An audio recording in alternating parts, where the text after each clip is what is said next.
आप सबका मेरे चैनल पे स्वागत और अभिनंदन है। आज मैं आपको अन्वेषण, जांच और विचारण, इन्वेस्टिगेशन और इंक्वायरी और ट्रायल बताने जा रही हूँ।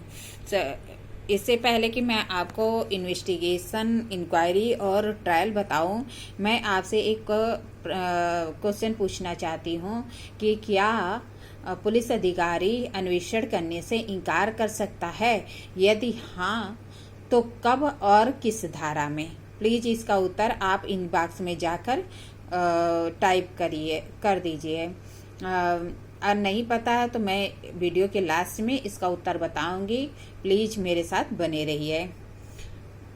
अन्वेषण या इन्वेस्टिगेशन दंड संहिता की धारा दंड प्रक्रिया संहिता की धारा 2J या 2H में इन्वेस्टिगेशन या अन्वेषण को परिभाषित किया गया है।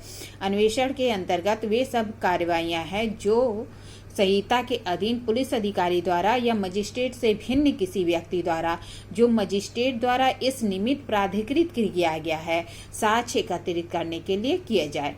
मतलब क्या? इन्वेस्टिगेशन में वे सब कार्रवाइयां आती हैं जो या तो पुलिस अधिकारी द्वारा किया जाता है या मजिस्ट्रेट से भिन्न किसी ऐसे व्यक्ति द्वारा किया जाता है जिसे मजिस्ट्रेट इस निमित्त प्राधिकृत करता है, एथराइज करता है, और उद्देश्य क्या होता है? साक्ष्य एकत्रित करने के लिए किया जाता है। लेकिन कार्रवाई कैसी होनी चाहिए? संहिता के अधीन होनी चाहिए। अतः इसके आवश्यक तत्व है कि अन्वेषण में वे सब कार्रवाइयां आती हैं जो या तो पुलिस अधिकारी द्वारा किया जाता है या मजिस्ट्रेट से भिन्न किसी ऐसे व्यक्ति द्वारा इस उद्देश्य के लिए मजिस्ट्रेट द्वारा प्राधिकृत किया जाता है, एथराइज किया जाता है। फिर तीसरा कहता है प्रयोजन क्या है, तो कह रहा है कि साक्ष्य एकत्रित करने के उद्देश्य से किए जाने चाहिए। और फिर चौथा कहता है संहिता के अधीन जो प्रक्रिया है उसके अनुसार होनी चाहिए। एक केस आया था उच्चतम न्यायालय का HN ऋषभ बनाम दिल्ली राज्य AIR 1955 SC के बाद में अन्वेषण के संबंध में प्रावधान किया गया था कि बताया गया था कि उसका क्रम क्या होता है अन्वेषण का। तो कहता है कि अपराध जहां घटित हुआ हो उस स्थान की तरफ जाना होता है, या अपराध से संबंधित तथ्य और परिस्थितियों का पता लगाना होता है, अभियुक्त को खोज करके गिरफ्तार करना होता है, साक्ष्य को एकत्रित करना होता है और निष्कर्ष होता है। मतलब अपराध जहां घटित हुआ है उस स्थान पे जाकर क्या करता है? तथ्य और परिस्थितियों का पता लगाता है, अभियुक्त की खोज करता है, उसे गिरफ्तार करता है, अन्वेषण साक्ष्य को एकत्रित करता है और निष्कर्ष लिखता है।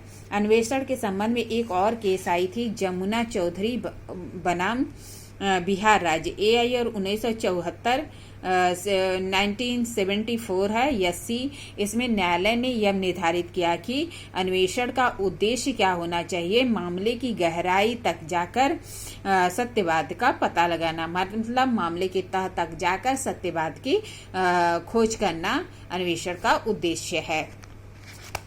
अब आती है बात कि इंक्वायरी क्या है, जांच क्या है। तो संहिता की जो दंड प्रक्रिया संहिता की धारा 2G या फिर 2J में जांच के बारे में प्रावधान किया गया है। जांच से अपरेत है विचारण से भिन्न प्रत्येक ऐसी जांच जो संहिता के अधीन मजिस्ट्रेट या न्यायालय द्वारा की जाए। मतलब क्या कह रहा है कि जांच के अंतर्गत विचारण से भिन्न वो सब जांच आती है जो संहिता के अधीन कौन करता है? या तो मजिस्ट्रेट करता है या न्यायालय करता है। अर्थात जांच के अंतर्गत वे सभी जांचें आती हैं जो या तो मजिस्ट्रेट करता है या न्यायालय करता है, संहिता के अधीन होती है लेकिन वह विचारण नहीं होती है। ठीक है, मतलब क्या कि या तो मजिस्ट्रेट करेगा या न्यायालय करेगा, संहिता के अधीन जो प्रक्रिया है उसके अनुसार होनी चाहिए लेकिन वह विचारण नहीं होनी चाहिए। एक केस आया था लक्ष्मी ब्राह्मण बनाम स्टेट 1976 का। इस मामले में यह निर्धारित किया गया था कि जांच के अंतर्गत वे सभी कार्रवाइयां शामिल होती हैं जो मजिस्ट्रेट द्वारा कार्रवाई के दौरान की जाती है और जांच का मुख्य उद्देश्य किसी तथ्य की सत्यता का निर्धारण करना होता है। क्या कहा गया कि जो है जांच के अंतर्गत वे सभी कार्रवाइयां आती जो मजिस्ट्रेट द्वारा कार्रवाई के दौरान की जाती है और जांच का उद्देश्य क्या है कि किसी तथ्य की सत्यता का निर्धारण करना। ठीक है।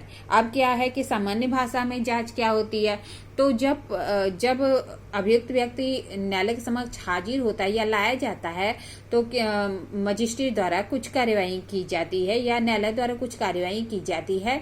जब तक आरोप की विवेचना नहीं हो जाती उसके पहले की जो भी कार्यवाही होती है उसे जांच कहते हैं। जो ही आरोप की विवेचना हो जाती है तो कार्यवाही क्या है कि इंक्वायरी से ट्रायल में बदल जाता है। आरोप की विवेचना होने के पश्चात विचारण का आरंभ हो जाता है। इसके पहले की जो भी कार्यवाही है कि वो सब जांच के अंतर्गत आती है।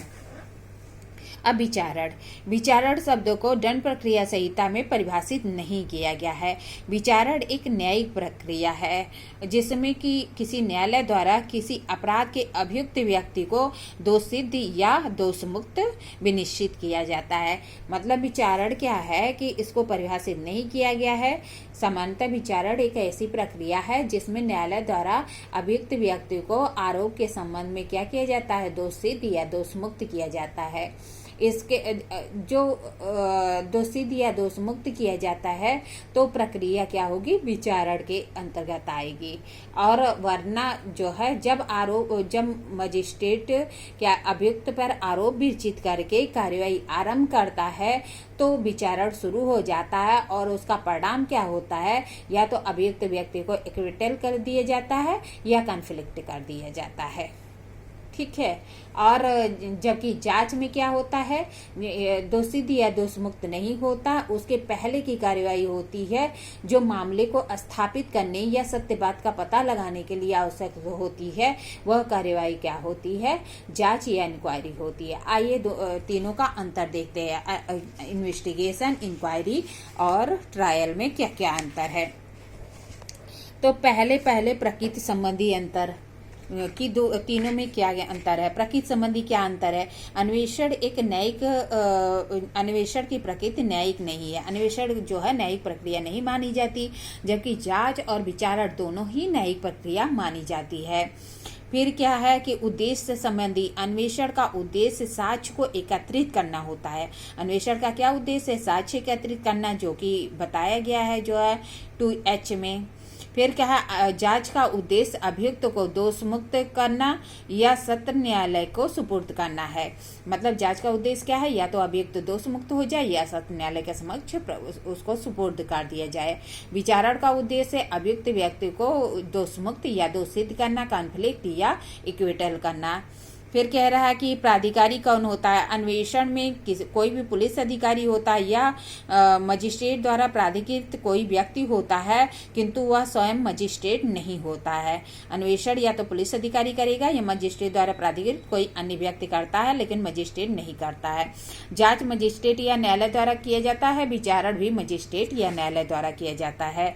फिर शपथ पत्र संबंधी, अन्वेषण में उन व्यक्तियों को शपथ नहीं दिलाई जाती है जिनका परीक्षण किया जा रहा है या उनसे प्रश्न पूछा जा रहा है। जांच में शपथ पत्र दिलाई जा सकती है और विचारण में भी शपथ पत्र दिलाई जा सकता है। कारण, अन्वेषण जो है इन्वेस्टिगेशन साक्ष्य एकत्रित करने के लिए किया जाता है, जबकि जांच इसलिए किया जाता है कि अभियुक्त के विरुद्ध प्रथम दृष्टया मामला बनता है या नहीं। जांच इसलिए की जाती है कि अभियुक्त के विरुद्ध क्या मामला बन रहा है या नहीं बन रहा है, इसलिए जांच की जाती है, इंक्वायरी की जाती है। और विचारण केवल अपराध पर विचार करने के लिए किया जाता है। विचारण किस लिए होता है, अपराध में विचार करने के लिए कि अभियुक्त व्यक्ति ने यदि अपराध किया है तो उसे दोषसिद्ध किया जाए, या नहीं किया है तो उसे दोष मुक्त किया जाए। इस तरह मैंने आपको अन्वेषण, इन्वेस्टिगेशन, जांच, इंक्वायरी और ट्रायल, विचारण को बताया। अगर आप लोगों को मेरा वीडियो अच्छा लगे तो प्लीज़ और लाइक और सब्सक्राइब करिए। इसके साथ साथ मैंने आपसे एक क्वेश्चन पूछा था कि क्या पुलिस अधिकारी अन्वेषण करने से इनकार कर सकता है, तो हाँ कर सकता है, जब मामला गंभीर प्रकृति का नहीं है और नामजद FIR की गई है, तो उस कंडीशन में पुलिस अधिकारी क्या करेगा कि जांच करने से इनकार अन्वेषण करने से इनकार कर देगा। लेकिन जिस व्यक्ति ने जो है उसे FIR दर्ज कराई है उसको लिखित में उसकी सूचना देगा कि वह क्यों नहीं कर रहा अन्वेषण, और साथ ही साथ मजिस्ट्रेट को भी इस बात की सूचना देगा कि वह अन्वेषण न तो करेगा और न ही करवाएगा, क्योंकि मामला गंभीर प्रकृति का नहीं है और मामला गंभीर प्रकृति का नहीं है